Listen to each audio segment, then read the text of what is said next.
Hola, ¿qué tal? Aquí tiene el control de las diapositivas. Bueno, yo no voy a presentar. ¿No va a presentar? No, pero los que van a presentar les dejamos acá.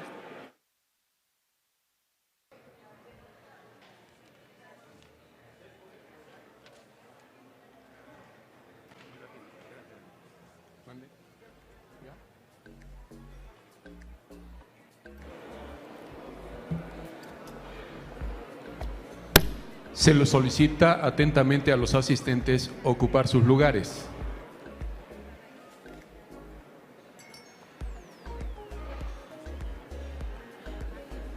A continuación, el panel Transformación Digital en el Sector Público.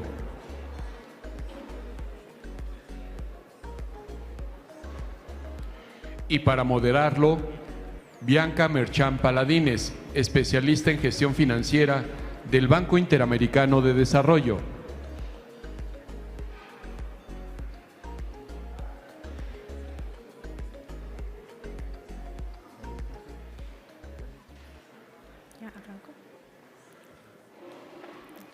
Bueno, esperamos que terminen de servirse su café y acomodarse nuevamente en las salas. Los invitamos a tomar asiento para poder arrancar este panel.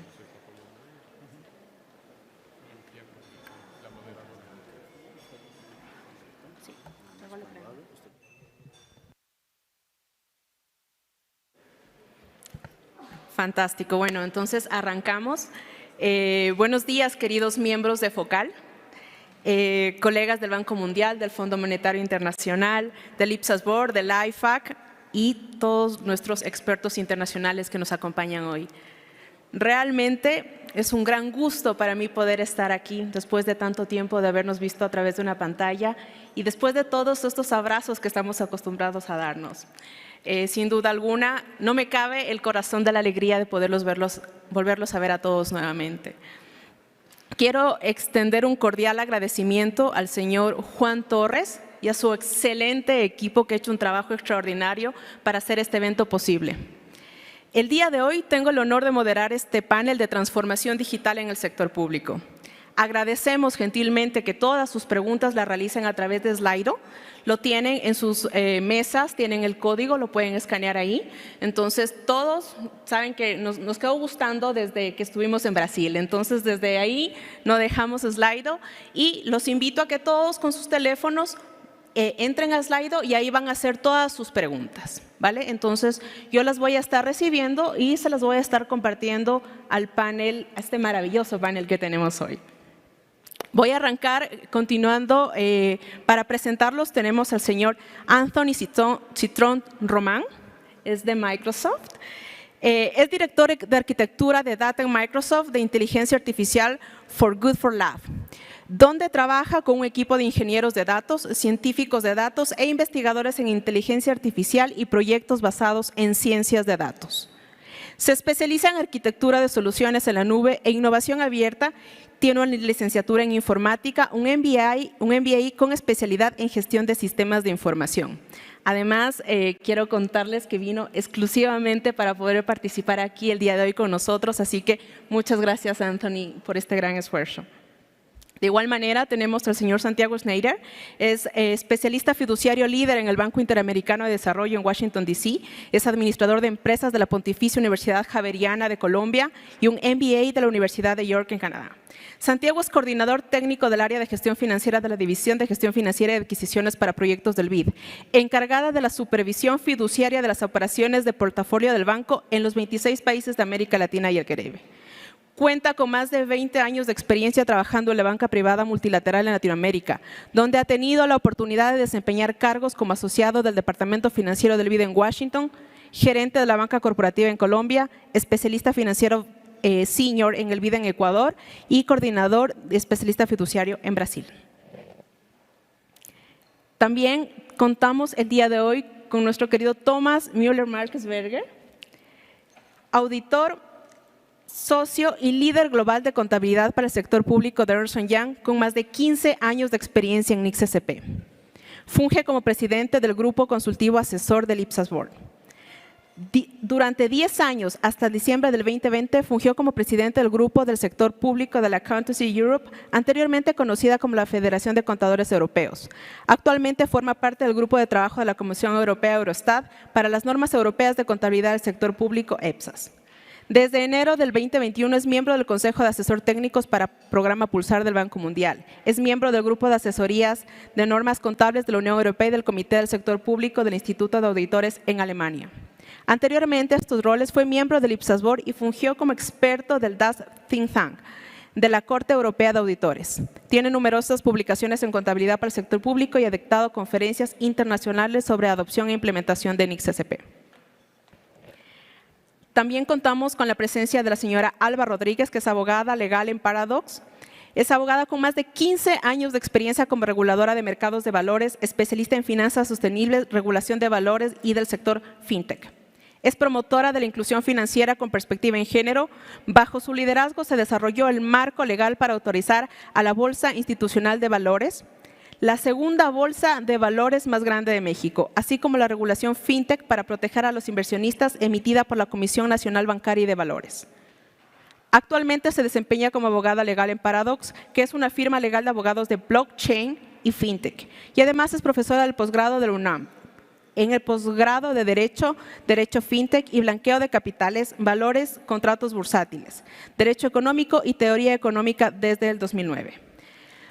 Actualmente cursa un doctorado en Políticas Públicas de la Escuela de Gobierno de Transformación Pública del Tecnológico de Monterrey. Tiene estudios en Wharton Executive Education Graphic en el programa de mujeres que avanza en el liderazgo de Women's World Banking. También cuenta con estudios en el programa de liderazgo y diversidad para reguladores de Women's World Banking en SET Business School, Universidad de Oxford. Tiene certificación global de reguladora de reguladores de mercados de valores y organización internacional de Comisión de Valores por la Escuela de Leyes de Harvard. Los invito a disfrutar de este panel y a realizar sus preguntas a través de Slido. Adelante.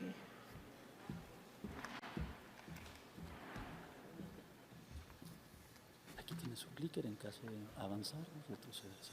Okay, muchas gracias. Muchas gracias, Bianca. Muy honrado de estar aquí y visitando México, la Ciudad de México por primera vez. Como mencionó Bianca, trabajo para Microsoft en un equipo llamado Inteligencia Artificial para el Bien Social, un equipo filantrópico. No soy contable, pero espero poder hablar, proveerle ciertas perspectivas de un tema que tiene un impacto a la política pública y también al bien social. El tema que le quiero hablar hoy es datos de libre acceso o Open Data. Seguramente muchos hemos visto o leído artículos tales como los que están en pantalla de cómo inteligencia artificial, datos de libre acceso pueden tener un impacto en la economía global y también pueden ayudar al desarrollo en las industrias privadas y gobiernos. Ciertamente muchas de estas cosas en parte son sensacionalismo y en otras partes ciertos, pero la realidad es que sí los avances en estas áreas traen oportunidades para el desarrollo de nuevas innovaciones y también para el avance de muchos sectores e industrias. Y más aún, la razón para esto es que ya data, inteligencia artificial o machine learning forma parte del día a día de muchas personas, entre las interacciones que tienen en aplicaciones de redes sociales o muchas de las aplicaciones que utilizamos en nuestros teléfonos móviles inteligentes, compras que hacemos en línea. Todos estos aspectos tienen al centro de ellos data y algún aspecto de machine learning. A la misma vez, todo esto utiliza y genera grandes cantidades de data. Data que al momento reside cerrado dentro de gobiernos o empresas privadas y data que, si usada responsablemente, puede impulsar nuevas innovaciones y crear nuevos modelos de negocio. Pero uno de los problemas más grandes en esta área es el acceso y el intercambio de data, tanto en el área gubernamental como en el área de empresas privadas. Ciertamente el movimiento de Open Data o de data de acceso libre ha ido creciendo con el tiempo, pero aún no estamos en un punto en el cual hay intercambio entre muchos gobiernos y empresas privadas. Y como podemos ver el beneficio de abrir data gubernamental, entre otras cosas, podemos tomar por ejemplo, organizaciones o compañías tales como la organización Silo americana de bienes raíces, la cual fue creada principalmente en datos abiertos del gobierno, tomando en consideración tasas de intereses y data privada, para crear una plataforma que reducía fricción de las personas para poder vender y comprar propiedades, la cual en parte también trae nuevos modelos en la forma en que este sector trabaja, impulsa esas áreas y también cómo este sector tiene un crecimiento más acelerado.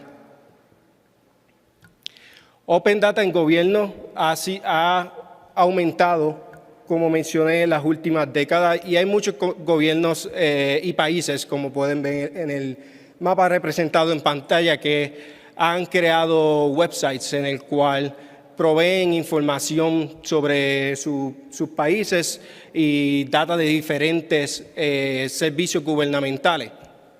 Y un gran ejemplo de cómo esto creó un impacto, por ejemplo, en el gobierno de Inglaterra, la Agencia de Transporte Público utilizó abrió sus datos de su agencia para hacer de libre acceso, la cual permitió la creación de una aplicación bastante famosa llamada City Mapper, la cual transformó cómo las personas utilizan la transportación pública en Inglaterra, y la cual ellos reportaron alrededor de $146 millones en income adicional anual. Por otro lado, las empresas privadas también tienen un impacto grande cuando abren sus datos al público. En este caso, por ejemplo, en Microsoft estamos trabajando en abrir datasets que pueden ser utilizados para el área de la salud, para el área de sostenibilidad y para otras áreas de bienes sociales. Porque en adición a poder llevar a cabo transparencia en el área gubernamental, también podemos impulsar innovaciones en el área social y ayudar a abrir estos datos para que otras personas puedan utilizarlos de una forma diferente, a crear soluciones innovadoras que pueden ayudar a la sociedad en general. Un ejemplo de esto, recientemente en Microsoft abrimos un tablero de visualización para representar la equidad digital.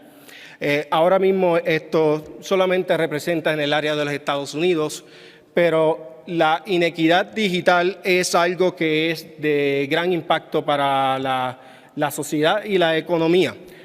Cuando estamos hablando sobre el acceso a Internet de alta velocidad, lo cual tiene un impacto en educación, estamos hablando de acceso a desarrollo de skills técnicos. Todas estas cosas pueden ser visualizadas solamente utilizando datos gubernamentales. Toda la data utilizada en ese tablero fue data que el gobierno de Estados Unidos abrió, y combinado con la data de empresas privadas, podemos tener una mejor visualización de las áreas en las cuales se necesitan políticas públicas adicionales para lograr cerrar esta brecha de inequidad digital. También más reciente tenemos durante la pandemia de COVID-19 la forma en la cual alrededor de muchos países fue posible poder llevar a cabo un análisis del crecimiento de la pandemia y ahora la erradicación de la pandemia fue gracias a datos abiertos de muchas organizaciones en el área de la salud. Por último, también podemos ver el valor en una forma numérica en cuanto a valor económico o valor monetario en la economía global. Lógicamente, esto es un análisis que es estimado de una organización llamada McKinsey, en el cual evalúa diferentes sectores, en el cual si esos sectores adoptan estrategias de datos de libre acceso, pueden ayudar a un crecimiento mayor en la economía global. A la misma vez, cuando estamos hablando de datos abiertos, no significa que debemos abrir toda la información tal y como es. Datos abiertos incluye abrir esos datos de una forma responsable. Y lógicamente en muchos sectores hay muchas consideraciones de privacidad y entre otras, incluyendo seguridad también. Pero aún así, hay opciones para lidiar con los problemas de privacidad, a modo de que datos que ahora mismo están cerrados en áreas gubernamentales o en empresas privadas que pueden ser de uso para desarrollo de nuevas innovaciones que pueden beneficiar a la sociedad, pueden ser abiertos si se hace de una forma responsable y hay varios métodos, que entre esos métodos hay algo llamado privacidad diferencial, lo cual fue desarrollado en Microsoft. Es un área que todavía sigue evolucionando, pero ya hay soluciones open source que son accesibles a empresas privadas y agencias gubernamentales. Y en resumen, differential privacy. Hay mucha matemática en cuanto a cómo se realiza esto, pero en pocas palabras, básicamente esta tecnología introduce ruido estadístico para ofuscar la data original, pero aún así proveer la mismo tipo de insights o señal de la data, a modo de que puedes desarrollar soluciones que pueden obtener los mismos resultados o resultados suficientemente similar en comparación si lo hubieses hecho con la data original. Las otras opciones incluyen generación de data sintética. La generación de data sintética, esto comenzó más en el área de computer vision, de imágenes, pero ahora hay aplicaciones que también se están empezando a evaluar en el área de finanzas, que es en el área de time series. La solución se llama Time Series GAN y el concepto es similar en cuanto a lo que se trata de obtener con privacidad diferencial, que es generar datos que pueden ayudar a obtener las mismas soluciones o los mismos insights que si estuvieses trabajando con la data original. Lógicamente, esto sí requiere que tú entrenes un modelo de aprendizaje automático en la data original para generar estos datos sintéticos. Por último, quiero cerrar que en cuanto se trata de datos de libre acceso, tenemos que pensar que no solamente, aunque pensemos que la data que tenemos en nuestras agencias gubernamentales o empresas tal vez de por sí no sea de mucho valor, hay que pensar que esos datasets pueden ser combinados con otros datos de empresas privadas, pueden ser coordinados con otros países y pueden ayudar a generar nuevas innovaciones que tal vez no al momento podemos visualizar que son posibles en base a los componentes de la información que tenemos, pero el punto de datos abiertos es obtener la perspectiva de otros, obtener la perspectiva de otros países, gobiernos, personas, empresas privadas, a modo de impulsar tanto soluciones para el bien social y también la economía. Gracias.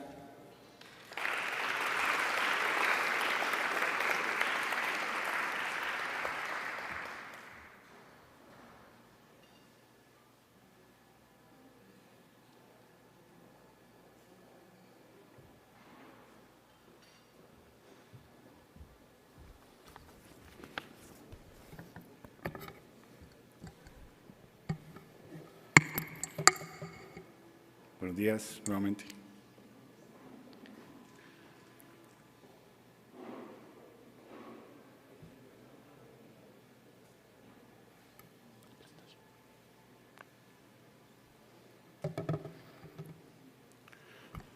Bueno, buenos días nuevamente. Desde hace varios años venimos hablando de la transformación digital. La transformación digital surge de la necesidad de adaptarnos al cambio. a la nueva diversidad de nuestros productos y servicios y al constante impulso de dejar atrás procesos obsoletos que no tienen mucho valor agregado. En la actualidad ya no solamente hablamos de tecnología. Ustedes recordarán que en el pasado este era un tema que era exclusivo de los técnicos de IT.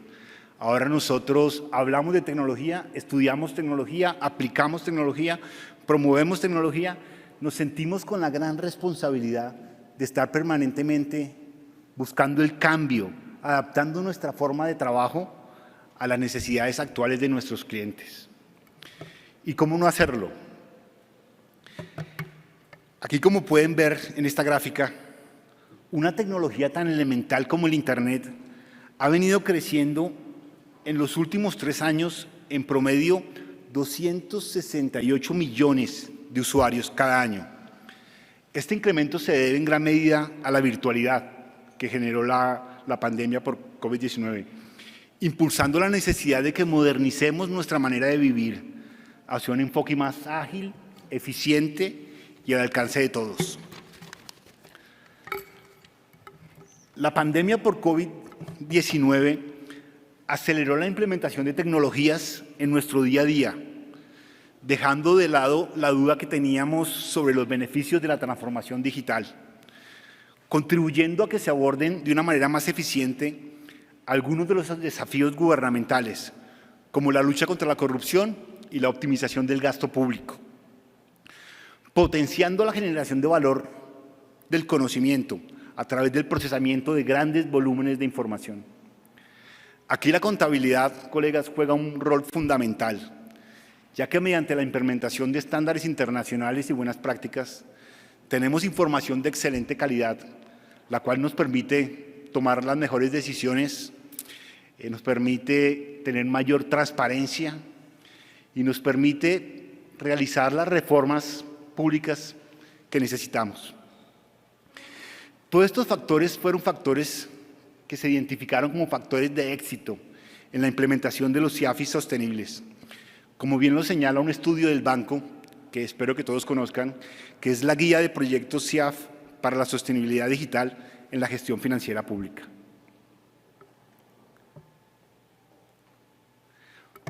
Para el banco, el BID sitúa la innovación y el conocimiento en el centro de su trabajo para acelerar el desarrollo. A través de la innovación contamos con la oportunidad de apoyar los esfuerzos de los países en incrementar su ritmo de desarrollo.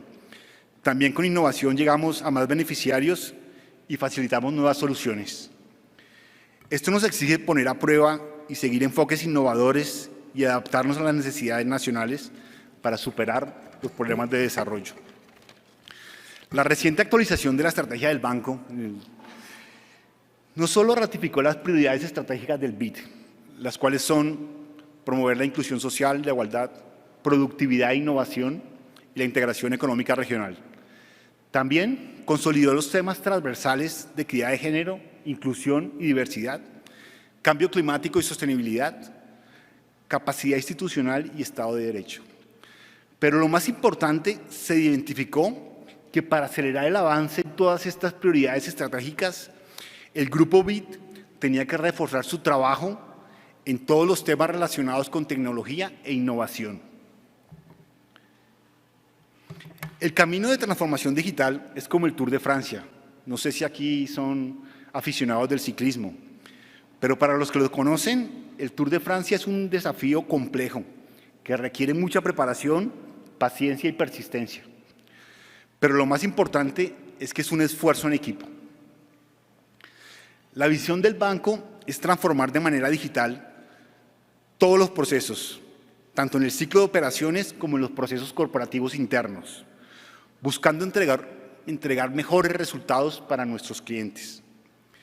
Esto lo estamos haciendo a través principalmente de 3 líneas de acción: entregando excelencia a los clientes, a través de la entrega de resultados y mejorando la experiencia en el servicio de nuestros clientes, con un enfoque integrado de tecnología, datos y conocimientos a través de todo el ciclo de proyecto de nuestras operaciones.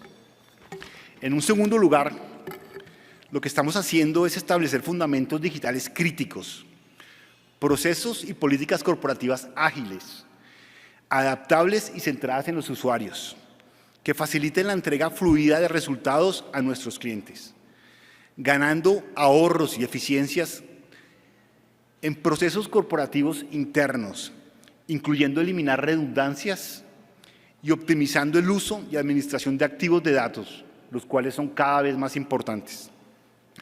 Por último, creando una cultura digital, una cultura eficiente, orientada a resultados, que motive y permita a todos los empleados que innoven, colaboren y conecten esfuerzos en todas las iniciativas.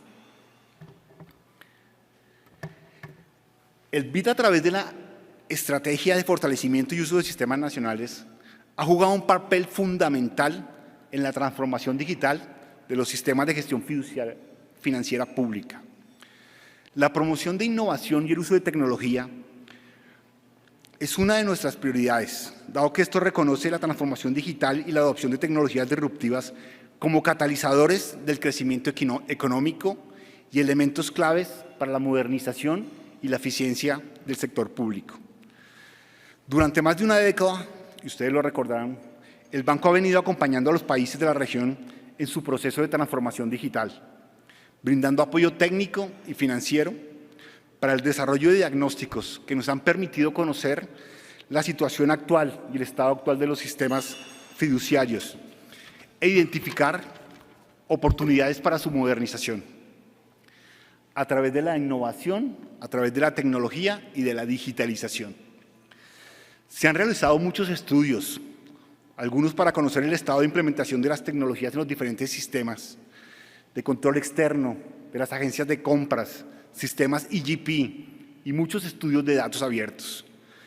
Se ha apoyado la implementación de muchas actividades de fortalecimiento, promoviendo buenas prácticas y estándares internacionales para facilitar la transferencia de conocimiento a través de cooperación sur-sur en temas relacionados con pagos electrónicos, implementación de acuerdos marcos, arquitectura de sistemas EGP, en el desarrollo de talleres y conferencias, muchas técnicas de alto nivel donde se han compartido experiencias y discutido las últimas tendencias en transformación digital, impulsando siempre los sistemas nacionales.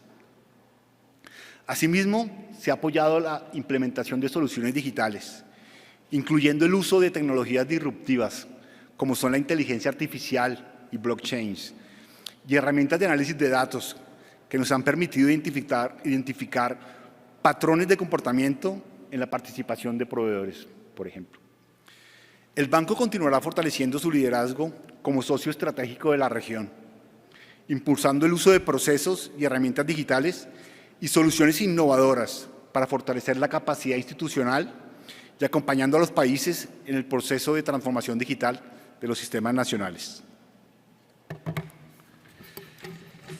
Expertos afirman que la mejor manera de asesorar todo este proceso de transformación digital es probando todas estas transformaciones internamente. En el BID estamos trabajando en ese proceso y desde la Oficina de Servicios de Gestión Financiera y Adquisiciones estamos desarrollando internamente la implementación de diversas tecnologías que promueven principalmente eficiencias en todos nuestros servicios para los clientes. Entre ellas podemos mencionar Luca. Algunos de ustedes deben haber escuchado sobre Luca. Es una inteligencia artificial creada para la revisión de estados financieros. Esta Luca reduce el trabajo de revisión de estos estados financieros y esta información en promedio en un 90%. Aquí inclusive tenemos una de las creadoras de esa tecnología. De igual forma, el banco ha creado diferentes tecnologías que promueven la colaboración y la generación de conocimiento en los 26 países. Tenemos muchas lecciones aprendidas de este proceso.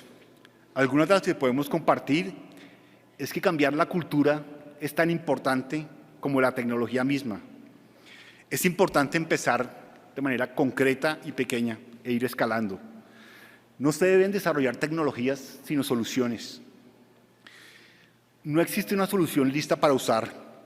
Prueba de concepto. Si falla, es mejor fallar de forma pequeña y barata.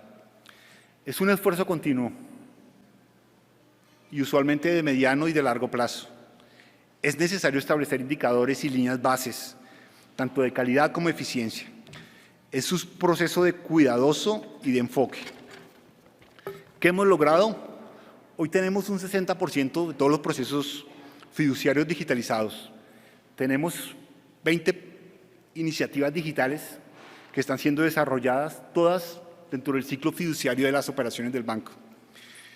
En sí, la digitalización nos ha permitido realizar procesos ágiles, capturando cantidades enormes de información, de datos, que luego son analizados para beneficiar a todos nuestros clientes con estos resultados.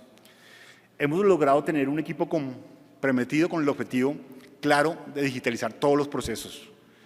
Nuestras iniciativas, por lo general, las desarrollamos in-house, pero siempre con la colaboración y el apoyo de todos los 26 países. En este proceso de transformación digital se incluye una de las iniciativas más grandes que está desarrollando el banco en este momento. Es el proyecto de conectividad con el cliente. Es una iniciativa que responde a la necesidad de tener una gestión integral de proyectos. Es una solución digital que facilita la interacción e intercambio entre los ejecutores y el banco. Y este intercambio es a través de todo el ciclo de proyecto. Sabemos que el cambio y el camino lleva desafíos. El primero es el compromiso de toda la institución, el impulso político y la colaboración multisectorial. Como socios de desarrollo, sentimos que tenemos la responsabilidad de apoyar y promover iniciativas que promuevan la transformación digital en la región. Así que continuaremos identificando las necesidades de nuestros clientes, estudiando cómo mejorar nuestros productos y servicios, sumando la tecnología y todo esto acompañado de una estrategia grande de cambio cultural. Y siempre recordemos que la transformación digital implica todo el compromiso de todos los que hacemos parte de las instituciones. Muchas gracias.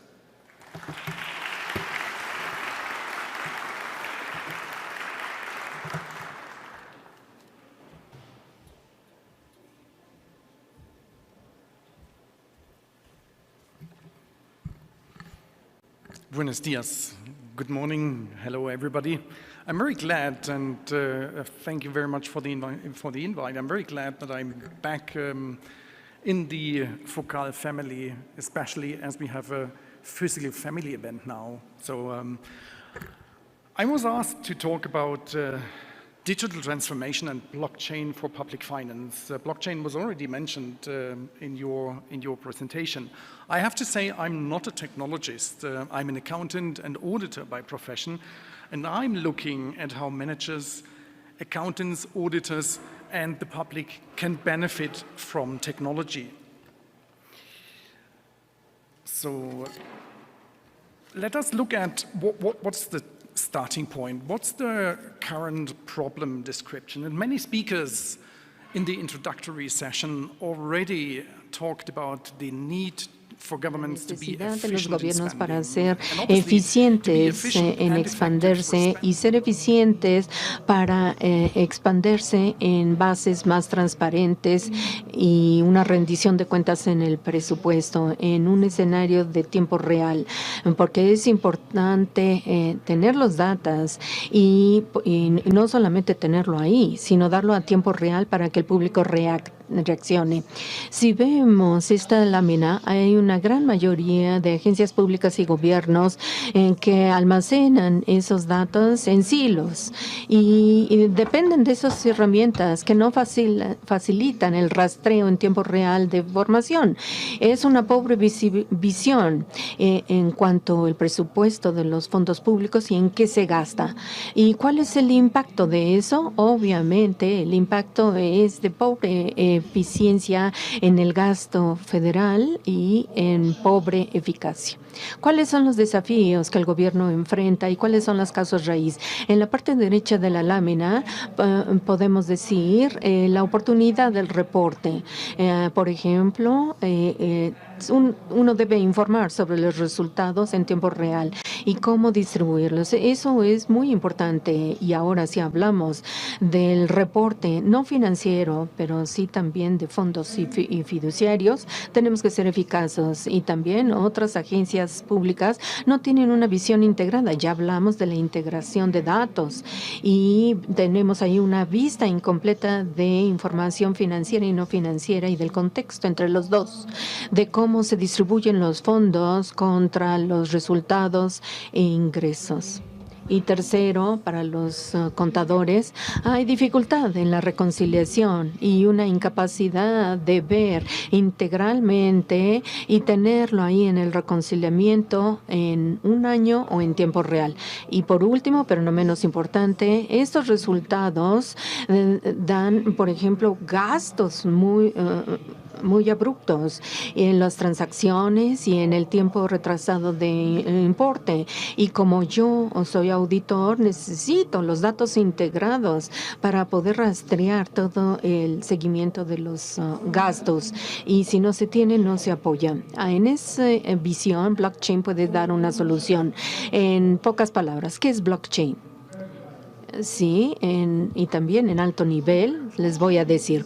Blockchain es una capa única para conectar los actores, múltiples actores, en una forma de ecosistema igualitario. En otras palabras, es una etapa en una capa distributiva que le permite a todas las partes a saber los proyectos, transacciones y datos digitales y predefinir eventos. Los datos están almacenados en bloques conectados a los bloques anteriores y por eso se llama cadena de bloque, blockchain.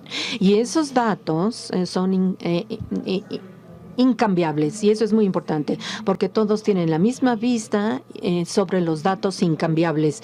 Si vemos la parte baja de la lámina, hay una interacción entre los procesos operativos, entre fondos, administradores, los intermediarios, los acuerdos legales de mediación entre vendedores y proveedores y beneficiarios. Todos ellos tienen su base de datos y su gestión. Hay una interfaz, hay esa conexión en esos estratos de solución que subyacen, llamados, es como una cadena de custodia por bloques de asientos. Número 1. Aquí, ¿qué pasa en las operaciones del blockchain? No hay efectivo. El efectivo se ve representado por aquello llamado tokens, que es como la divisa utilizada en esa custodia o blockchain de los asientos. Es muy importante y probablemente el segundo aspecto que va a ser también explicado por mi colega panelista será los contratos, el tema de los contratos inteligentes. Los contratos inteligentes tienen términos y condiciones entre los intervinientes contractuales o las partes contractuales o intervinientes en este blockchain o cadena de custodia de los asientos, en donde se ven las operaciones de transacciones bajo ciertas condiciones y cómo aplica.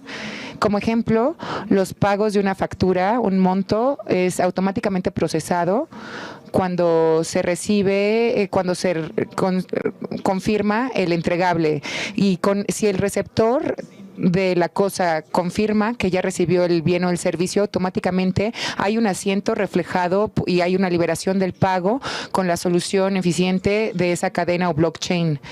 Ahora, veamos lo siguiente minuciosamente con el ejemplo. En esta laminilla puedo explicarles el flujo de las operaciones. En la parte superior de la laminilla podrán visualizar el flujo de este bloque o esta cadena de bloque y custodia.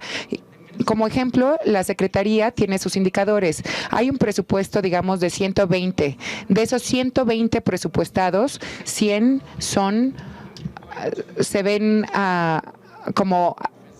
se ven reflejados gracias a un programa que va a presupuestar un programa de jóvenes y ven cómo se adjudican los fondos a los comités educativos, que son 16 y después hay 40 más adjudicados. Estos comités educativos pueden transferir a terceros para adjudicar lo presupuestado al receptor final del recurso y aplican estos recursos para los programas escolares vespertinos. El receptor de los recursos es generador de datos para medir las entradas y salidas. Como ejemplo, aquí podemos tener cuántos niños tienen protección con el programa educativo posterior o vespertino.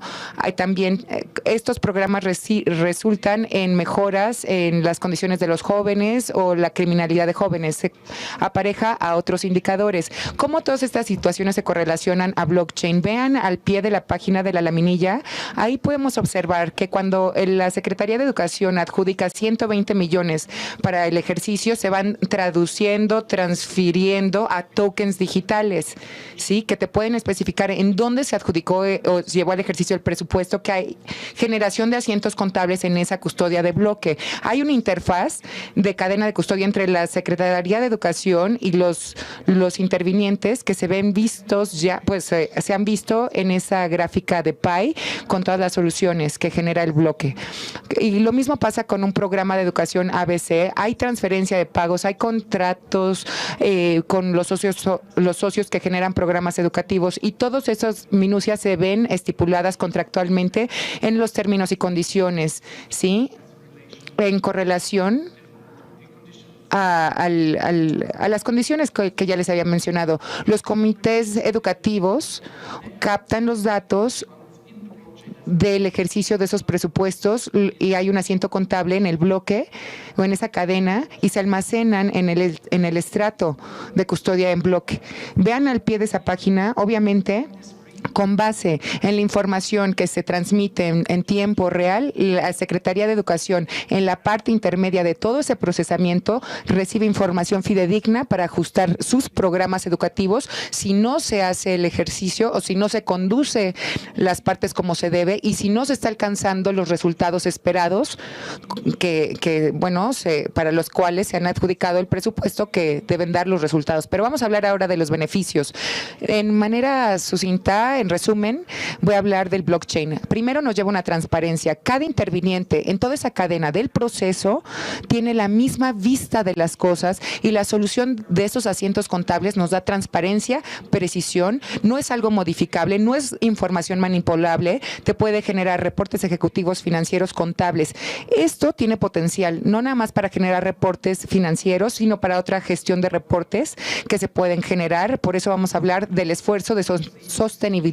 Vamos a hablar de la eficiencia. El punto 2 nos permite optimizar, lograr la eficiencia, mejorar las capacidades y la gestión de todos los procesos con sus pasos. Imagínense si los acreedores y deudores ya no tienen que llegar a un punto de conciliación entre ellos porque ya se procesó la conciliación automáticamente. Yo como tercero auditor puedo poner a prueba el sistema, puedo confiar en el sistema, no tengo que analizar 100 muestreos de las operaciones y transacciones entre partes para dar certidumbre sobre lo que fue. Es sumamente eficiente. Y última mención, pero no menos importante, es que no es manipulable la información. Hay una fuente fidedigna de verdad, no hay manipulación de la información en la administración o gestión de esos asientos. Por eso los auditores internos y externos cumplen su función con facilidad y al igual pueden estudiar el ejercicio de ese presupuesto. Por lo mismo, podríamos hablar de la minucia de las cosas, ¿sí? Pero ven, con todo esto respaldamos el PFM vemos cómo se generan los asientos del ejercicio del presupuesto adjudicado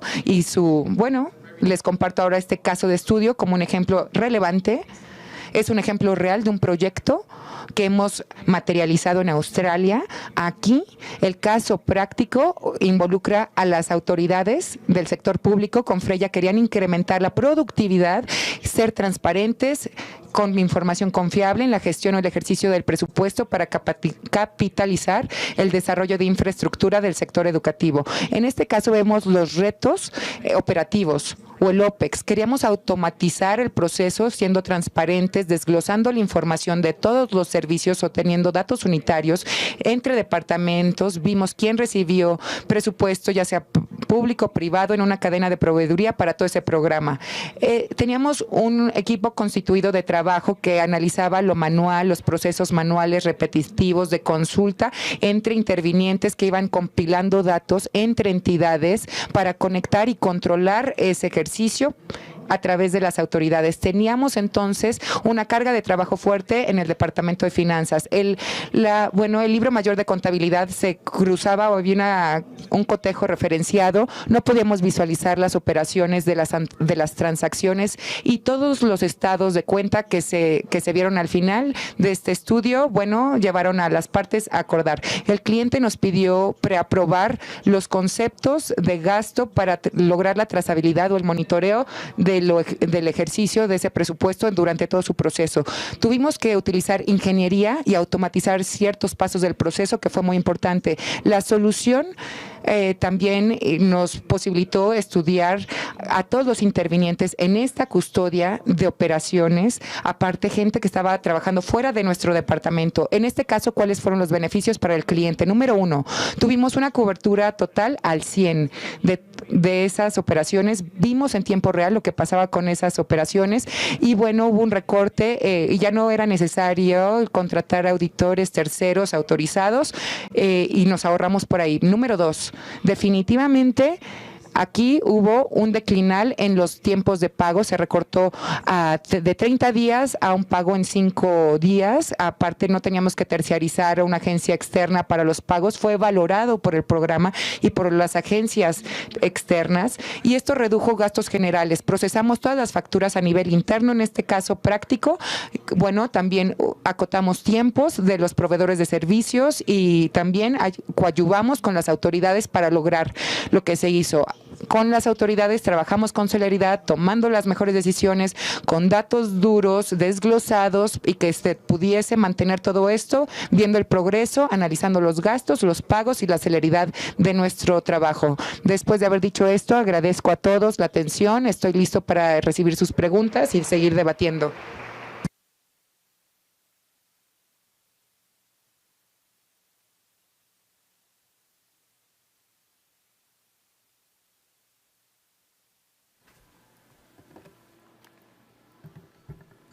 Pues buenas tardes a todos. Yo tengo la difícil misión de platicarles de blockchain y también tengo que hacer 2 disclaimers importantes. No soy contadora y no soy tecnológica. Entonces, seguramente podremos llegar a un entendimiento común. En mi paso por la Comisión Bancaria, en la oficina de al lado se emitían los criterios contables conforme a los cuales las entidades financieras llevan su contabilidad. Entonces, creo tener una buena relación con la profesión contable. Vamos a ver si esto da resultados. ¿Qué es blockchain? Ya Tomás nos explicó con sumo detalle cómo es que funciona. Yo les quiero poner una analogía que tampoco es de inspiración mía, la tomé de un curso del Banco Internacional de Pagos, que es el Monopoly. No sé si alguna vez lo han jugado, que básicamente consiste en hacerse rico, ¿no? ¿Y cómo se hace rico? Comprando y vendiendo propiedades y cobrando una renta por esas propiedades. Y pues en la versión que tal vez nosotros jugamos cuando éramos niños, esa compra-venta en medio había un intermediario que era el banco, ¿no? Entonces, el banco tenía los títulos, nosotros le entregábamos el dinero, nos daba el título, lo poníamos de nuestro lado y eso nos acreditaba como titulares de esa propiedad. Pero ¿qué pasa si vivían en México y era septiembre y sonaba la alerta sísmica y tenían que bajar o tenían que ir al baño la persona del banco o tenían algún descuido voluntario o involuntario y le entregaban, ¿no?, más o menos dinero u otro título de propiedad? Ya no podíamos reconstruir la historia del Monopoly, ¿no? En dónde nos habíamos quedado y quién tenía qué. Pues traten de pensar esa analogía en su mente, porque esa es justo la principal ventaja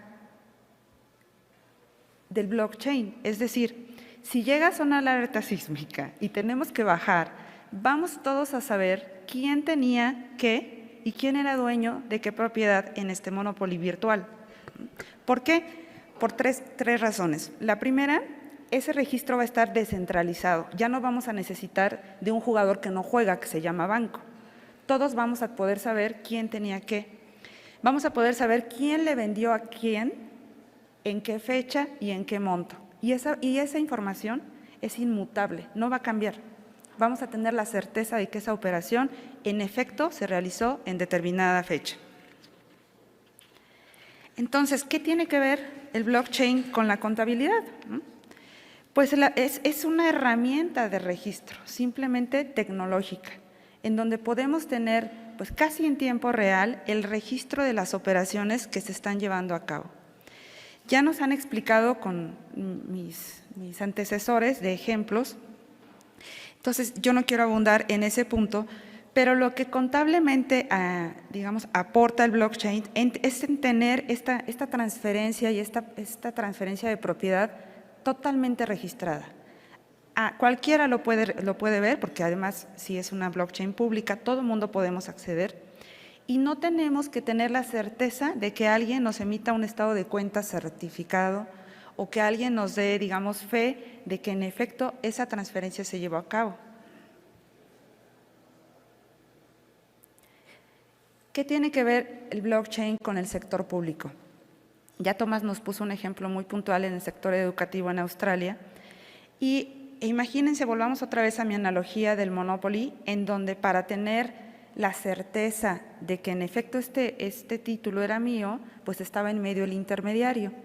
Seguramente todos hemos sufrido o gozado, yo creo que más bien sufrido, el tener que tramitar algún pasaporte, alguna visa, algún acta de nacimiento, y por todos lados nos piden copias, ¿no?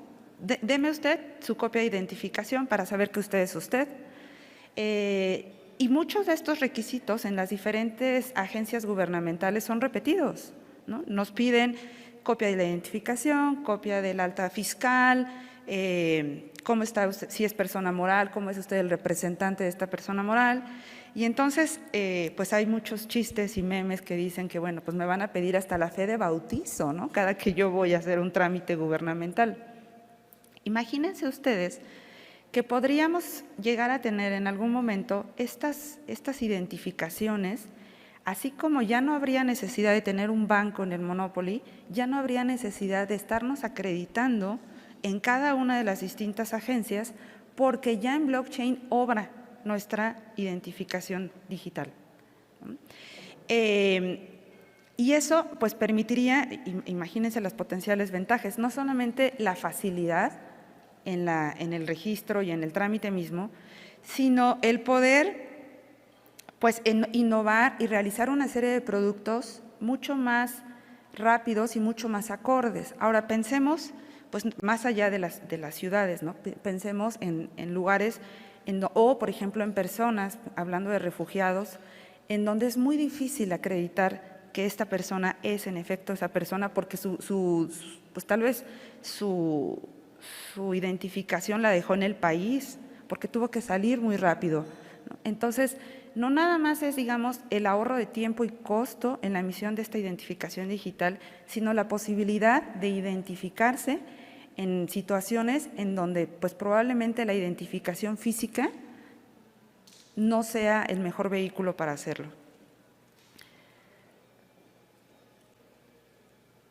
Y les traigo justo algunos casos de uso. El primero es ¿no? La identificación digital.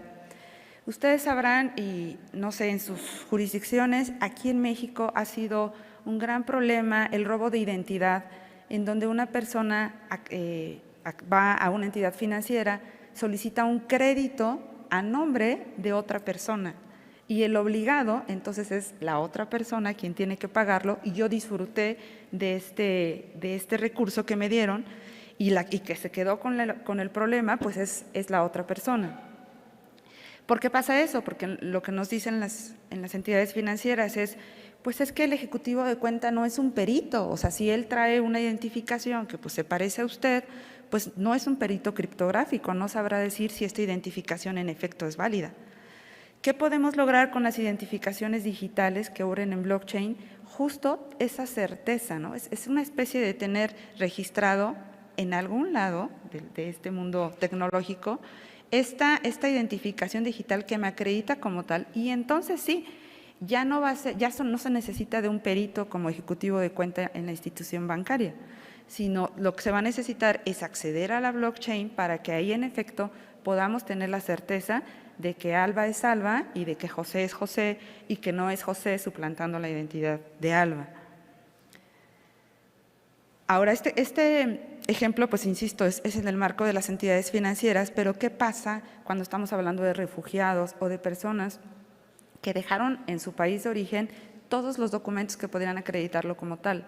Entonces, hay grupos, la ACNUR ha trabajado mucho en este proyecto de identificación digital, cuyo primer, pues digamos, población objetivo es justo los refugiados en las distintas latitudes. ¿Qué otra potencial ventaja tenemos? Los registros de salud. Imaginemos que ya tenemos aquí una especie, digamos, de expediente médico en blockchain, en donde nuestros distintos doctores, y conforme va avanzando nuestra edad, tal vez necesitemos aún de más doctores, puedan acceder a cosas, a información que tal vez nosotros ni nos acordemos, ¿no? Yo me acuerdo cuando mis hijas ingresaron a la escuela que me preguntaban el expediente médico, ¿y en qué edad se sentó? ¿Y en qué edad gateó? ¿Y en qué edad empezó a caminar? Y bueno, yo tengo 2 hijas, entonces, y mi memoria es corta. Entonces, era un problema, ¿no? Ahora imagínense cuando ya tenemos 50, 60 años y que nos pregunten, ¿qué antecedentes quirúrgicos tiene usted? ¿Cuándo fue la primera vez que le pasó esto? Y que esta información obrara en un expediente digital. Obviamente veo sus caras de consternación en decir, bueno, pero pues una cosa es mi identidad y otra cosa es que ahí esté mi expediente médico. Claro, están los problemas de privacidad de la información y que únicamente puede acceder a esa información a aquel al que se le da el consentimiento para hacerlo. Entonces, el reto no es menor, porque si imagínense, si les estoy poniendo sobre la mesa el hecho de que pueda haber suplantación de identidad, pues que un mal uso de esta información médica pues pudiera tener consecuencias pues aún peores que tener un crédito que yo no obtuve.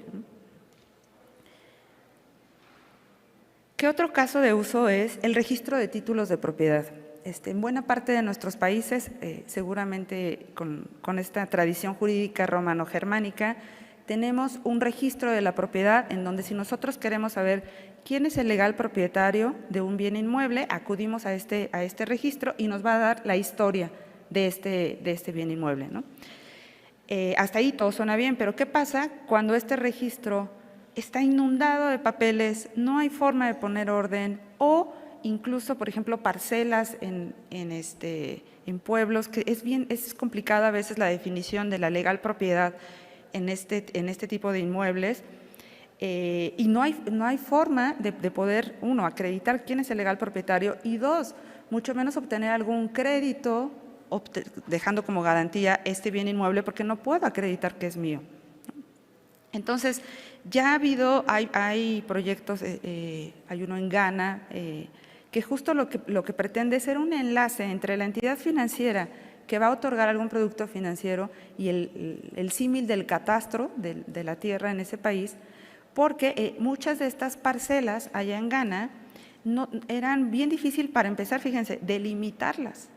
Entonces, con estos drones están, digamos, como haciendo definiendo o acotando los límites y registrándolas en esta blockchain. ¿Para qué más nos puede servir? Para la distribución de las ayudas gubernamentales. Porque otra vez son las mismas ventajas. Tenemos en un registro descentralizado, acuérdense aquí justo esa es la palabra descentralizado, que todo el mundo tenga la certeza de que la ayuda que el gobierno está emitiendo en efecto llega al beneficiario por la cantidad que tiene que ser en un menor costo y en un menor tiempo, ¿no? Suena paradisíaco casi. Ahora, el sector público pues no es el único que puede tener algún beneficio de la cadena de bloques. El sector privado y especialmente el sistema financiero ha venido trabajando mucho en este tipo de temas. Yo aquí les puedo compartir que no crean que ha sido una transición lineal en donde todo el mundo dijo, ¡ay, esto de blockchain suena divertidísimo, vamos a hacerlo! Por el contrario, la primera reacción es como de miedo, ¿no? Como de saber qué es eso y cómo se usa. Y las entidades financieras han pasado por esas fases, como primero como de rechazo, y últimamente ya han tienen hubs de innovación al interior de la entidad financiera, en los organismos internacionales en donde se agrupan, que justo están poniendo sobre la mesa los temas que ustedes ven, y no creo que les sean nuevos: criptomonedas, contratos inteligentes, NFTs, qué potencial uso hay en el mercado de valores, en los sistemas de liquidación y compensación. Y pues el principal caso de uso pues son las famosas criptomonedas, ¿no? El Bitcoin, en donde a través de una cadena de bloques se crea una moneda que puede ser intercambiada como medio de pago, que puede ser utilizada para muchos servicios, y además con varias ventajas, ¿no? Y volvamos al ejemplo de los refugiados o de las remesas, ¿no? Donde hay trabajadores que están en otro país y por enviar el dinero a sus poblaciones de origen les cobran altas comisiones. ¿Por qué? Porque hay un intermediario en medio, que son las entidades financieras. ¿Cómo podríamos hacer que ese recurso llegue directo de una wallet del trabajador que está en el país extranjero a la wallet, a mi wallet, sin pasar por una entidad financiera? Esa es la verdadera ventaja, y en ese sentido viene el ahorro de comisiones. Ahora, estos criptoactivos también, en esta, digamos, evolución que ha tenido dentro del sistema financiero, pasaron de ser medio desconocidos a potenciales usos. A ver, si estos criptoactivos están en la blockchain y todo el mundo sabe quién es el legal titular, pues eso es un gran avance para disminuir el riesgo de crédito, especialmente hablando pues para un préstamo en una institución bancaria. Y ahora imaginen que un banco otorga un préstamo crediticio para la compra de un vehículo, de un coche, y ese coche queda como garantía de pago en caso de que incumpla ese crédito. ¿Qué pasa si incumple? Pues que el banco tiene que buscar y ejecutar primero encontrar el coche y segundo ejecutar el coche para lograr cobrar su deuda, ¿no? Ahora, ¿qué pasa si esa deuda estaba respaldada en criptoactivos? No tiene que ir a buscar los criptoactivos a ningún lado, porque es muy probable que incluso el banco tenga las llaves para poder ejecutar esa garantía una vez que el deudor no ha honrado su compromiso de pago. Entonces, ahora, es importante decir que los organismos internacionales financieros pues también tienen en la otra mano el contrapeso de mitigar los riesgos, porque si bien son operaciones que pueden tener estas ventajas, también implican un mayor riesgo. ¿Por qué? El principal, la volatilidad que tienen estos criptoactivos, y pues si yo tomé este criptoactivo como garantía de pago en determinado valor, pues mañana puede disminuir esa garantía de pago. Entonces, las recomendaciones que han emitido es, 1, ojo reguladores financieros, que si permiten que sus entidades financieras operen con criptoactivos, necesitan de una mayor supervisión y de una regulación más específica. 2, consideren los cargos de capital, porque no es lo mismo operar con la moneda de curso legal que operar con bitcoins o con algún criptoactivo. Entonces, hay mucho trabajo que se está haciendo en estos grupos internacionales que va en ese sentido. Por un lado, aprovechar las ventajas de estas tecnologías, pero por el otro lado, mitigar los riesgos que implican. Hablando de levantamiento de capital, ¿no? Uno de los grandes retos que tenemos en Latinoamérica es cómo le hacemos para financiar a las pymes, a las bipymes.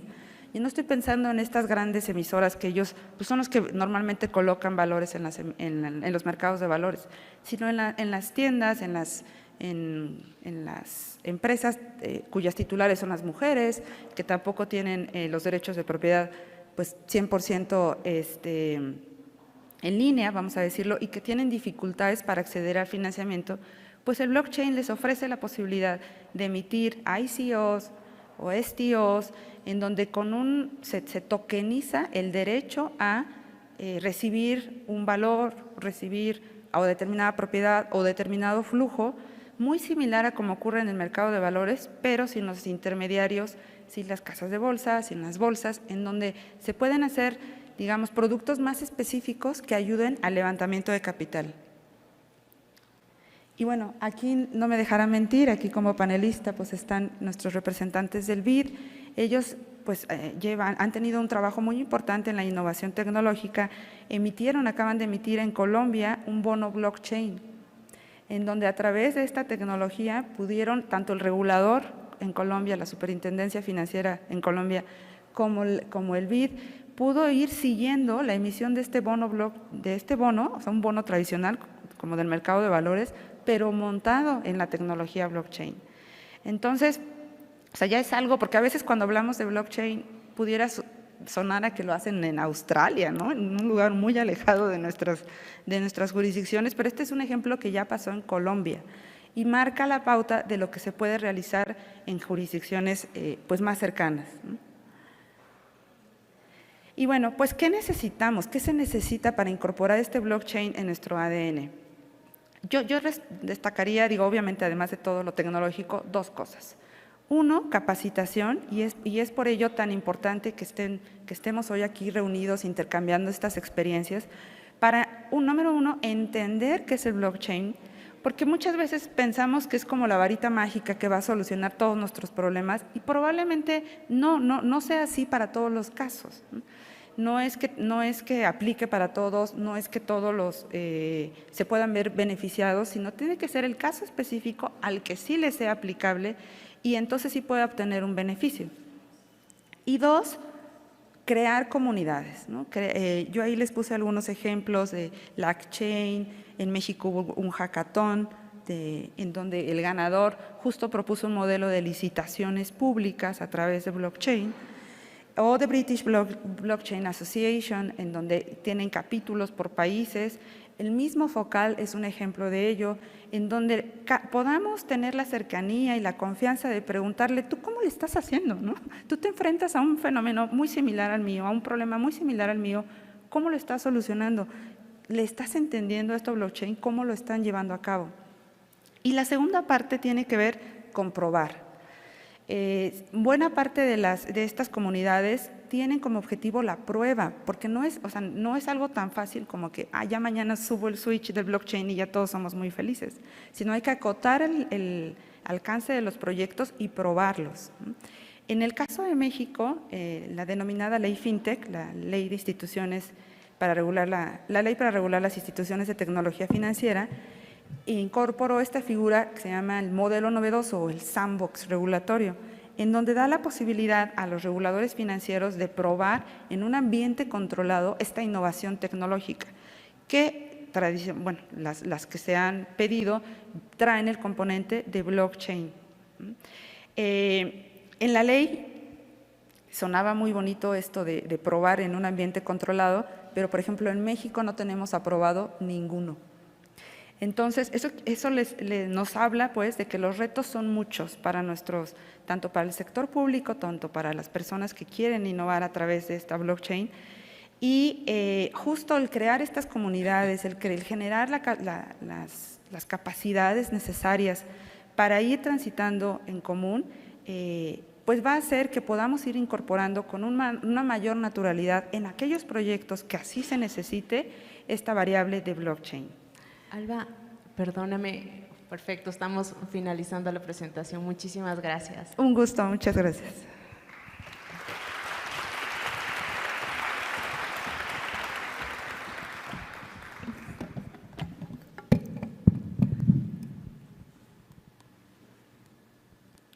Me encanta que en nuestro foro tengamos una cantidad de preguntas muy enriquecedoras, pero antes de avanzar quisiera darle una cordial bienvenida a nuestro panelista de lujo del día de hoy, es el señor Juan Pablo de Botton Falcón, funge desde el 1 de enero del 22 como subsecretario de egresos de la Secretaría de Hacienda y Crédito Público. Hasta su nombramiento se desempeñaba como director general nacional de NAFIN y del Banco Nacional de Comercio Exterior, Bancomex, donde impulsó una estrategia para consolidar una banca de desarrollo digital y sustentable, además de promover la inclusión financiera a través de la digitalización de los servicios. Anteriormente se desempeñó como administrador general de planeación tecnológica en el Servicio de Administración Tributaria SAT. Durante su gestión fortaleció los modelos de riesgos institucionales e implementó el pago electrónico de las contribuciones de comercio exterior, así como la generación de nuevos esquemas de atención virtual al contribuyente. Previo al SAT, formó parte del equipo económico del presidente electo Andrés Manuel López Obrador durante la etapa de transición de gobierno, contribuyendo con la estrategia macroeconómica financiera de la nueva administración. Durante los primeros años de su carrera trabajó como coordinador de asesor en la Unidad de Planeación Económica de la Hacienda Pública en la Secretaría de Hacienda y Crédito Público. Asimismo, desempeñó como vicepresidente asociado a la banca corporativa de Citibanamex, donde optimizó la medición de los ingresos para la banca corporativa. Tiene conocimientos en ciencia de datos y Big Data, así como la realización del análisis para los sectores privados, financieros y de emprendimiento. Diseñó el PAD de ciencia de datos para entrenar a analistas de datos de programación, estadística y tecnologías de visualización. Adicionalmente, coordinó e impartió diversos cursos de capacitación, incluyendo al personal de la Secretaría de Hacienda y Crédito Público en el Banco de México y la banca privada. Juan Pablo Devoto es licenciado en Economía por el Centro de Investigación de Docencia Académica CIDE, donde realizó estudios de intercambio en la Universidad de California en Los Ángeles. Bienvenido, Juan Pablo.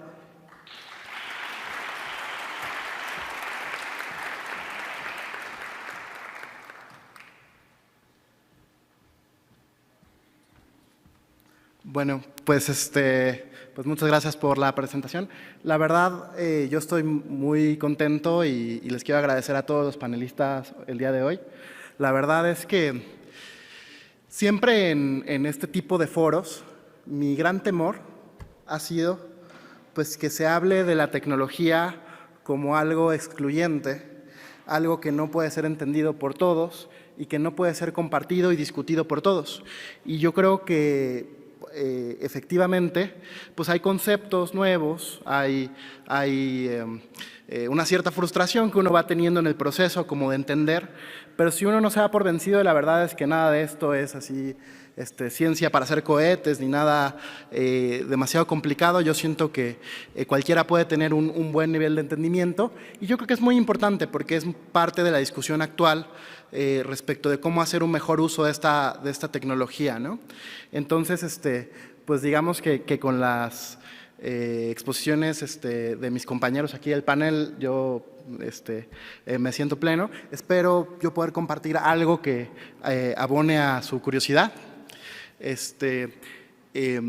Y bueno, pues ya me presentaron. Ahorita trabajo como subsecretario de egresos de la Secretaría de Hacienda.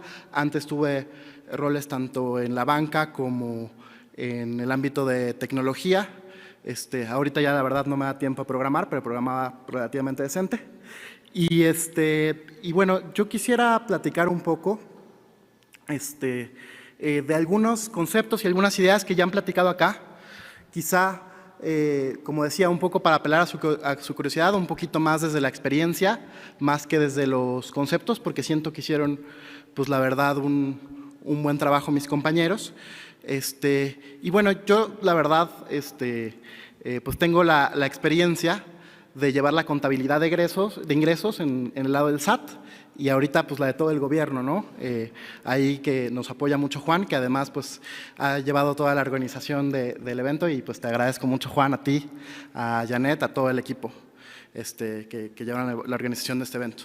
Y bueno, pensando un poco sin conocerlos, ¿no? Porque apenas nos vamos a empezar a conocer, está empezando este panel, pero mi experiencia con los contadores es que son gente con mucho conocimiento.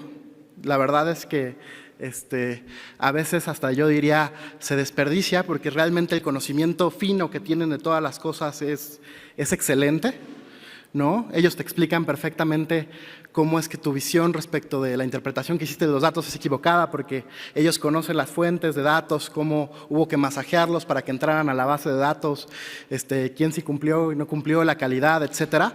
Pero yo diría que hay una característica entre muchas otras que tienen, que además de ser gente responsable, ¿no? Sistemática, que son aversos al riesgo, ¿no? En general, uno no espera tener sorpresas negativas dentro de los datos y más bien pues uno espera que las cosas cuadren, ¿no? Revisan, tienen así sus cifras de control y tienen la oportunidad de ver que sucedan las cosas, ¿no? Y yo pues creo que es algo muy loable porque de esa calidad de información es de donde sale pues ahora sí que la toma de decisiones y la cuenta de todo lo que estamos haciendo. Y se busca hacer comparables cosas pues que no necesariamente lo son, ¿no? Y tratar de unificar una visión de, por ejemplo, un gobierno completo a través de un lenguaje que es la contabilidad. Y yo siento pues que ahí hacen un trabajo bueno. Quizá en este sentido como de la aversión al riesgo propia de ir llevando procesos contables, viene la cuestión en la cual muchas veces no se le relaciona el contador con temas de tecnología. Y yo creo que al contrario, yo creo que grandes usuarios de la tecnología necesariamente son los que llevan procesos contables y que además es vital que conozcan ustedes pues un poco de los conceptos, ¿no? que están ahora y que pues usen la tecnología y además pues compartan, ¿no? Cómo les ha servido a ustedes en el desempeño de sus labores. Entonces, pues yo quisiera mencionar pues algunas cosas. Quizá de las cosas más difíciles para cambiar, digamos, o llevar a cabo una transformación digital es el ámbito de la cultura propia de la organización. Muchas veces se tiene que dar la licencia de que gente que no participa, digamos, que está fuera del departamento de TI, participe directamente en los desarrollos, ¿no? Y que puedan ser parte y que puedan opinar y ver. Yo creo que de los peores desastres que pueden ocurrir es que se le deje la orden al departamento de tecnología de hacer la cuestión y ustedes lo vean, bueno, primero estén preguntando cada 3 meses cómo va y les diga que va muy bien, al 30, al 40, al 70%. Cuando llega al 99%, se los muestran y dicen, esto está fatal. Simplemente las cosas no suman, aquí quien revisó esto, y ellos le dicen, no, pues no me lo escribiste, ¿no? Y es una cosa terrible en cuanto al costo que tuvo y el tiempo invertido, y además, pues, le retrasa a ustedes todos los planes, ¿no? De poder mejorar. Entonces, yo creo que tiene que ser una cuestión conjunta. El conocimiento de las reglas de negocio que tienen todos ustedes para esta parte es vital, y además los sistemas contables normalmente tienen impacto hacia toda la organización, ¿no? Entonces algo que se vaya mal termina teniendo consecuencias fuertes que ustedes mismos conocen, ¿no? Al mismo tiempo, si bien pues, llevar contabilidades amplias pues es un trabajo extenuante, ¿no? Y por supuesto que se quiere automatizar.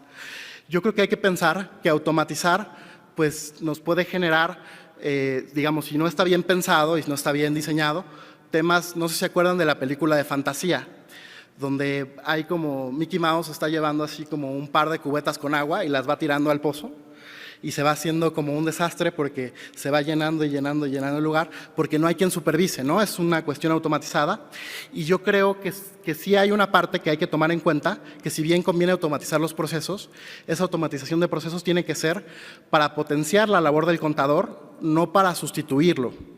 ¿En qué sentido?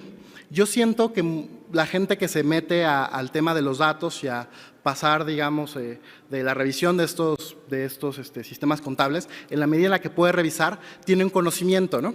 Y entonces un proceso que alguien hace cada semana o diario, las conciliaciones mensuales, tienen un sentido porque al contador le salta que ese dato pues no está normal, ¿no? Y que algo está pasando, no sabe qué, pero que algo está pasando. Y hay veces que en los desarrollos muy automatizados esas cosas se pierden.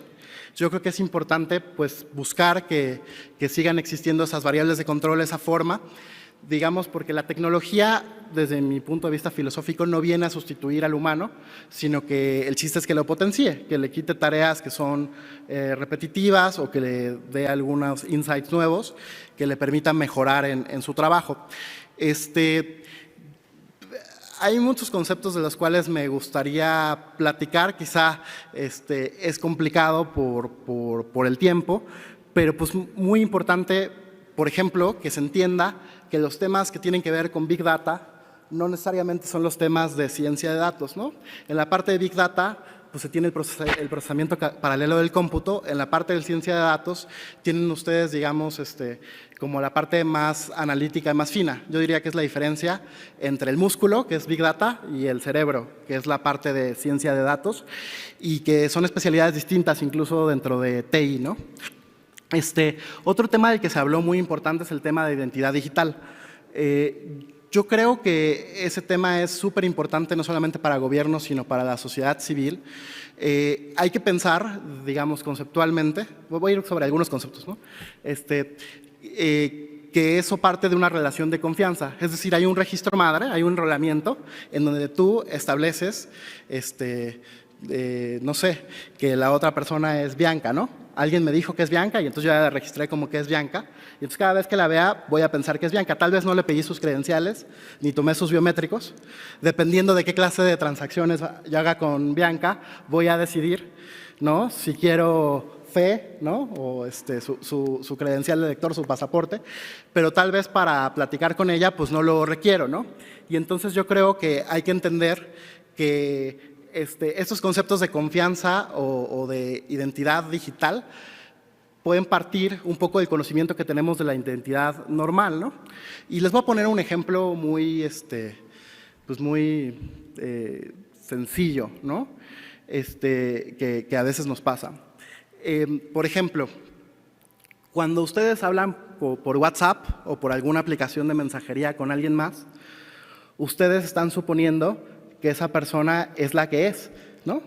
Pero no es necesariamente cierto, ¿no? Entonces, si ustedes van a transaccionar con algo que no sea peligroso, complicado, el hacerlo, pues con cierta probabilidad les va a decir que sí es, pero ustedes no verifican la identidad completa de la otra persona cada vez que lo hacen. Sin embargo, si ustedes van a transaccionar una casa o van a hacer una transferencia bancaria, por favor traten de asegurarse que la persona sea quien es, ¿no? Y es una cuestión, digamos, que parte de buscar cómo establecer la fricción necesaria para las transacciones. Bueno, yo les quisiera comentar que en esta transición digital realmente lo peor que puede pasar es que lo hagamos solos, porque digamos, los informáticos necesitan a los contadores necesitan a los informáticos y además, pues las mejores soluciones vienen en grupo. Nosotros tuvimos una experiencia aquí en el SAT de México. Nosotros tenemos un sistema de recaudación que está basado en facturación electrónica. Recibimos más o menos 1 terabyte de datos por día, como 240 facturas por segundo. Y eso implica que cuando uno busca un histórico para una auditoría, pues estás hablando pues, de casi 1 peta de información, que es el que te tienes que ir hacia atrás. Son problemas de datos muy complejos y son muy caros de correr, ¿no? Entonces no te quieres equivocar muchas veces. Nosotros trabajamos con Microsoft y con una compañía en Silicon Valley que se llama Databricks, que tiene un producto que se llama Spark, y trabajamos en una plataforma nueva que nos permitiera reducir los costos y procesar de manera más acelerada todo este tema de los datos. Eso nos permitió prellenar no solamente las declaraciones de personas físicas, sino las declaraciones de personas morales. Logramos ningún proyecto esto es muy rápido, 8 meses, 9 meses, que fue un tiempo pues, bastante razonable, lograr a 10 veces menos el costo, 17 veces la velocidad, ¿no? Y eso pues, tuvo un impacto en negocio porque ahora 92% de las formas del SAT que se prellenan, se mandan como están. Y entonces a nosotros nos da mucha seguridad poderle devolver a esas personas porque sabemos que pues, aceptaron lo que nosotros pusimos y si queremos fiscalizar, pues está el otro 8%, ¿no? Entonces también nos da mucha efectividad en cuanto a la fiscalización, por ejemplo, ¿no? Digamos, como casos de tecnología que están así relacionados directamente.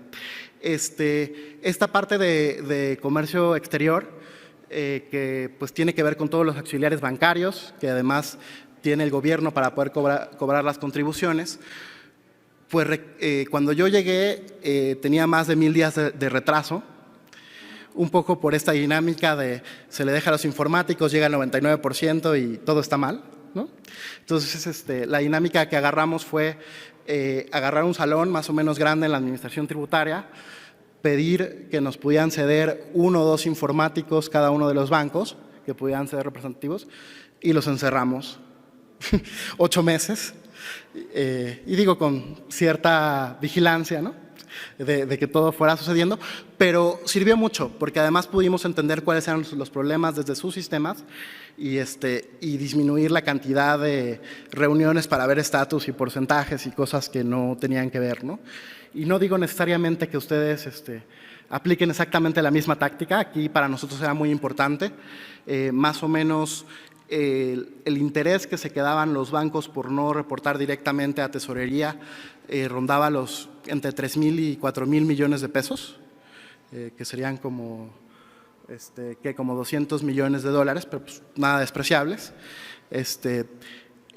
Y además, pues facilitar mucho, ¿no? Que tú pudieras pagar un pedimento y de manera muy rápida pudieras pasar por la aduana, ¿no? En la parte logística. Otro de los temas que nos tocó implementar en la pandemia es que, pues por supuesto que en el caso de la administración tributaria, por ejemplo, las transacciones que tú hagas con tu identidad del servicio de administración tributaria pues son muy delicadas porque implican el pago de impuestos y tu información personal y tus declaraciones. Sin embargo, vimos que para una serie de transacciones, por ejemplo, consultar si ya pagaste o no pagaste tus impuestos, o sea, como binario, ¿no? No el detalle, o quizá conocer tu RFC, etcétera, no necesitábamos un grado de seguridad exhaustivo, ¿no? Para tomar las huellas digitales y los iris y todo. Entonces hicimos mediante una aplicación que tú podías sacar tu contraseña del SAT, se llama SAT ID, y digamos en los primeros 8 meses pues tuvo más de 1 millón de usuarios. Lo que hicimos fue una cuestión creativa, que ahí salió de una de estas mesas, digamos, multidisciplinarias, que lo que dijimos es, ¿cómo le hacemos para que una persona que no sea yo saque mi contraseña y entonces se acredite como si fuera yo? Entonces, pues presencialmente pues lo que hacían es efectivamente pedirte un expediente, tomar tus huellas, verificar que no estuviera, etcétera, pero esto no podíamos hacerlo porque si juntábamos mucha gente en un mismo lugar durante la pandemia, pues era una fuente de contagio, ¿no? Y era peligroso, y la gente tampoco podía dejar de pagar sus impuestos. Entonces, lo que se nos ocurrió, bueno, una de las cosas que se pensó es que suban un escaneo de la credencial y verificamos contra la foto que nos presenten. Pero lo que decíamos es, pues cualquiera puede agarrar una foto tuya de tus redes sociales y acreditarse como tú. Entonces, lo que decidimos es, ¿qué tal que les ponemos una frase aleatoria y hacemos que graben un video muy corto, como de unos 10, 15 segundos? Se nos hacía que era muy, mostrando su credencial, ¿no? Se nos hacía que era muy difícil que alguien pudiera grabarnos diciendo todas las frases posibles, ¿no? O sea, ¿a qué me refiero? A que una foto, pues la consigues fácil, pero un video haciendo todas las frases aleatorias posibles, pues estaba muy complicado. Y ya eso pues lo verificaba efectivamente una persona para ver que estuviera bien. Pasaba por una doble verificación y ya podía suceder. Y al mismo tiempo, pues nos hizo constatar pues muchas de las realidades, ¿no? Mucha gente pues se pudo ahorrar 3 horas de viaje hacia un lugar donde estuviera la administración tributaria, gente que no podía hablar. Buscamos la manera, por ejemplo, de que tuvieran el apoyo de alguien más que pudiera decir la frase por ellos, pero que efectivamente ellos estuvieran ahí enfrente, etcétera. Y pues la verdad es que fue una muy buena experiencia, y no digo que no tenga ajustes, todas estas cosas tienen ajustes, pero viene pues de buscar el cómo sí y encontrarlo, ¿no? Y digamos que eso nos llevó un poco la pandemia. Yo creo que una de las cosas que es muy importante en nuestros países es buscar que la gente pueda contar con conectividad a Internet, porque realmente establece una cuestión de desigualdad muy importante para la gente que no lo puede hacer, ¿no? Nosotros estamos invirtiendo como 1.500 millones de dólares el año que entra para poner torres para conectividad, porque pues básicamente ya es un derecho básico, ¿no? De infraestructura básica, y la verdad es que sí nos parece muy relevante. La verdad, digo, yo puedo hablar muchísimo de este tema, ya en mi casa no me aguantan de estar platicando de temas de tecnología, pero decirles, ¿no? que en realidad la verdad es que todo esto está bastante al alcance. Yo soy economista, no soy tecnólogo, y digamos, de manera autodidacta, pues aprendí a programar y incluso a darle capacitación a la gente de Banco de México cuando compró su infraestructura de Big Data y demás. Y en realidad solamente pues requiere lo que requiere cualquier conocimiento, ¿no?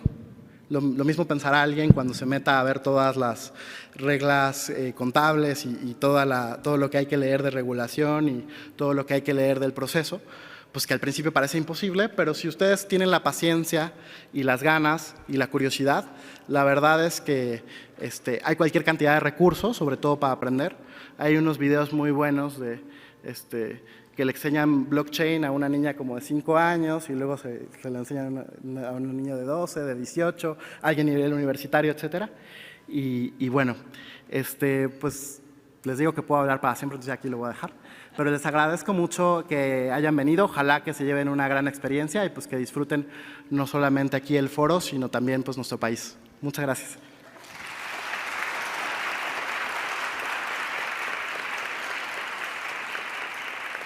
Muchísimas gracias, Juan Pablo, y realmente muchísimas gracias a todos nuestros panelistas. Y como bueno, estamos acostumbrados a adaptarnos a los cambios, como se habrán dado cuenta, acá estamos cortos de tiempo, ¿no? Entonces, la verdad es que estamos muy contentos de todo el interés que ha generado por parte de todos ustedes. Las preguntas están fantásticas y las vamos a tratar de responder en la sesión que tengamos en el café, en el coffee break, porque realmente el tiempo no nos alcanza y estamos tardes con el siguiente panel. No obstante, me gustaría remarcar las siguientes conclusiones. La pandemia por COVID ha impulsado la digitalización de la administración financiera pública. Eso no nos cabe la menor duda. Este proceso demanda de modernización y adaptación de absolutamente todos. Y nosotros, como parte de la gestión financiera pública, tenemos un rol fundamental, tanto desde el interés de autocapacitarnos en todos los temas y facilitar estos procesos a nuestros equipos, como todo el ir generando esta cultura dentro de nuestras instituciones, porque el proceso de transformación digital sin un cambio cultural no sería posible. Es importante recordar que las tecnologías son fundamentales para crear eficiencias siendo competitivos en este mundo digitalizado. Sin embargo, la tecnología no es el fin. La tecnología es el mecanismo que nos ayuda a ser mucho más ágiles y eficientes en nuestro camino. Muchísimas gracias a todos y continuamos con el siguiente panel.